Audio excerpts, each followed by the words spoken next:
I saw your name, I think. Are you still know with IOD? No. Have you been here? For a couple of weeks. Noise. Very nice. Hello, morning. See you again.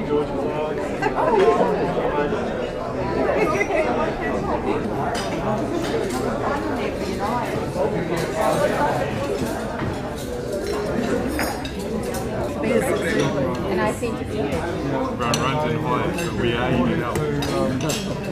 I'm just saying, we didn't have our antennas. okay. Probably working with that. Okay. Thanks for that. But you know, things Too much crime. So,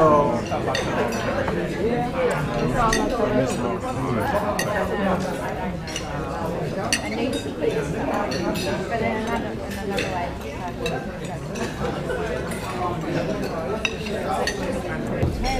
I have Korean friends. Good morning. What instant attention, that's fantastic.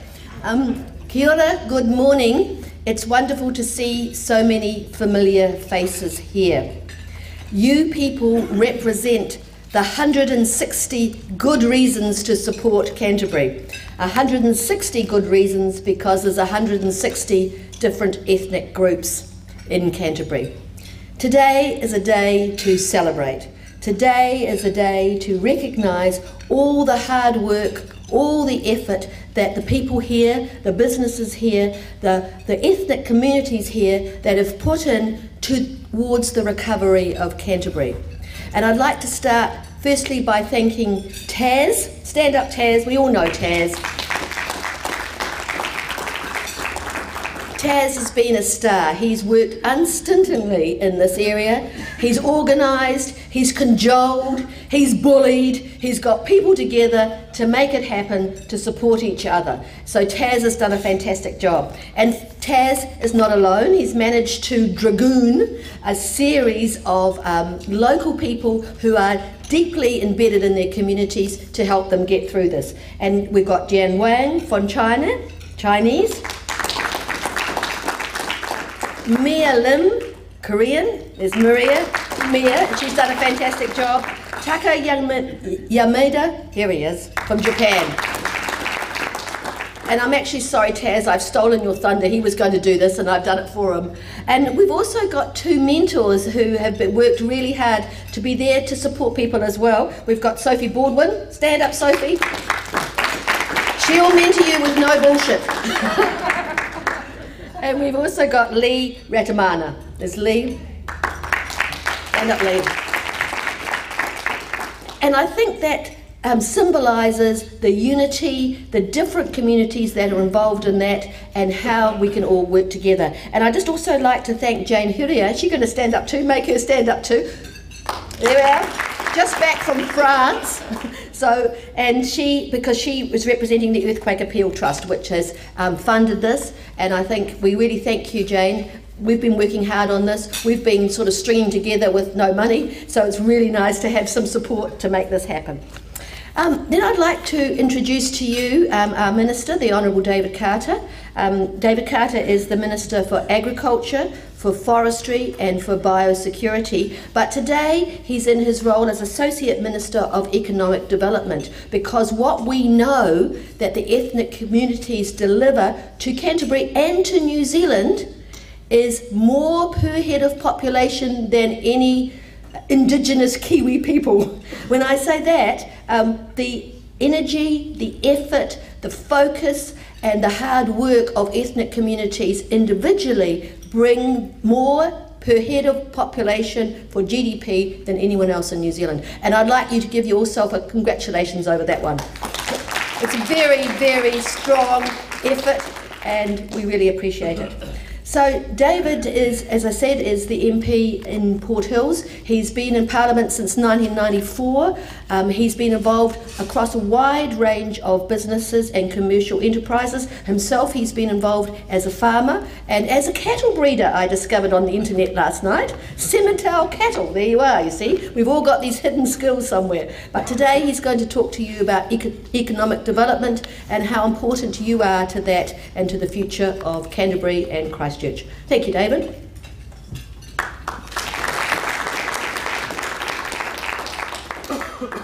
Oh, good morning, ladies and gentlemen. Thank you, Nikki, for the introduction and mentioning that I was once a Simmental cattle breeder might tell you where I'm about to go after the breakfast, and that's, of course, just down the road to the Christchurch show for the next couple of days. Can I, first of all, acknowledge all of you as people committed to Christchurch and Christchurch business. But I particularly want to acknowledge Nikki Wagner, both as a friend and a parliamentary colleague, because Nikki is quite a unique person within our caucus in the way she works. She works absolutely tirelessly for causes that she believes in, but she's not one that wants to run to the Christchurch press and get the photograph in the paper. She's far more constructive in the way she works. She presents us as caucus or ministers with problems and constructively works with us to try and find solutions to their problems rather than just blaring for the headlines. So I want to acknowledge that, Nikki, and thank you for the way you tirelessly work for Christchurch Central.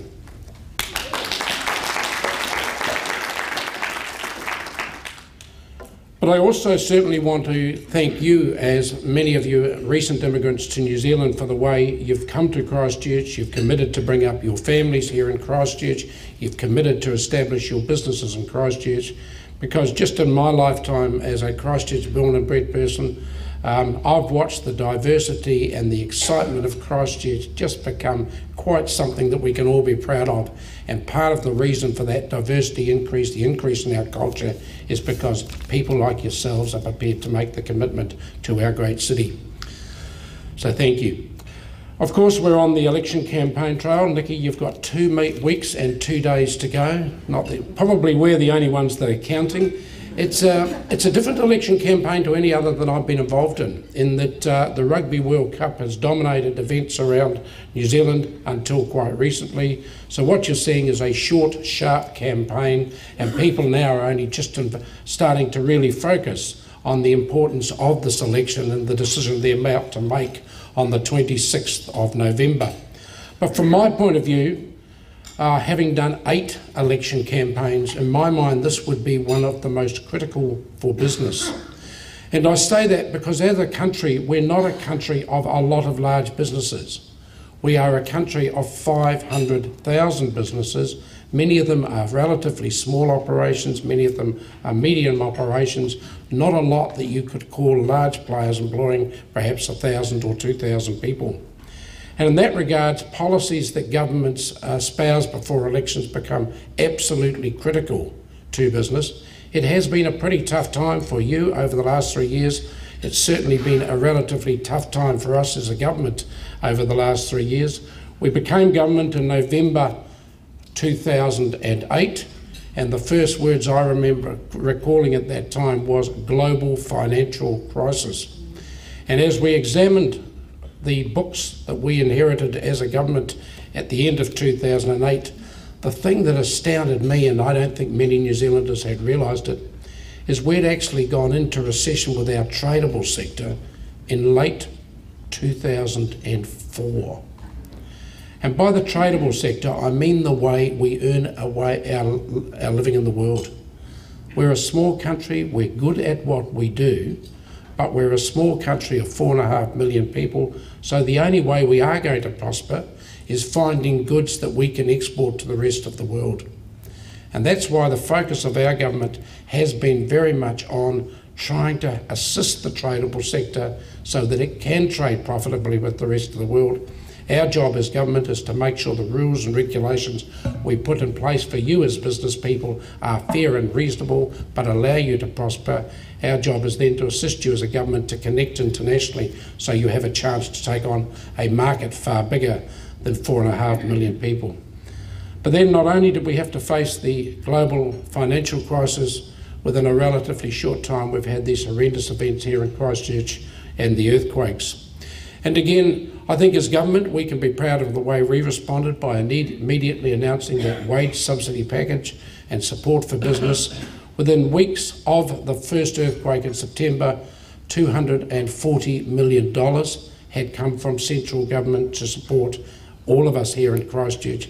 And as I move around the business community, particularly over the last few weeks, many of you have said to me, if it hadn't been for the support around the wage subsidy from central government, it would have been difficult for many of you to carry on. So I think whilst we've now got the biggest challenge ahead of us, and that's the rebuild, we've actually got to grab it as an opportunity. Not many people live in their lifetime to have the opportunity of rebuilding the second biggest city in the country.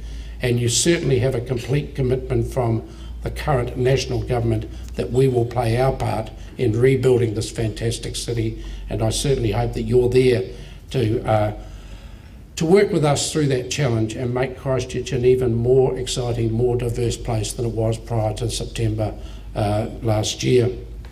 With regards to establishing an economic growth agenda to help you as your businesses prosper and therefore assist New Zealand to raise living standards, we've concentrated on 6 simple levers around the growth agenda, and I just want to take you through those very quickly. The first lever is taxation. We need a tax system that delivers enough resources for government to operate, but more importantly, leaves you with the reward for you to work hard, pay a fair amount of tax, and not an excessive rate of tax.